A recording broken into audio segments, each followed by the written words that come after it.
সংসারের একটা প্রদীপ দরকার আছে। প্রদীপ বুঝো? প্রদীপ হইতেছে বাচ্চা কাচ্চা। প্রথমে বিয়ে করলাম বড় বউরে, 3 বছরও কোনো সুসংবাদ দিতে পারলো না।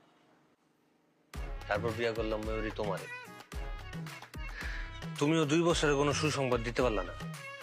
বংশের পরম্পরা, রীতিনীতি, বংশের প্রদীপ, এটি তো দরকার আছে বংশ আগে লয়ে যাওয়ার লেগে। এখন তোমরা যদি অনুমতি দাও তাহলে আমি জানুয়ারি মাসের 1 তারিখে 3য় বিয়ে করতেছি। না না না, আমি কোনো শুটিং লগে সংসার করতে পারবো না।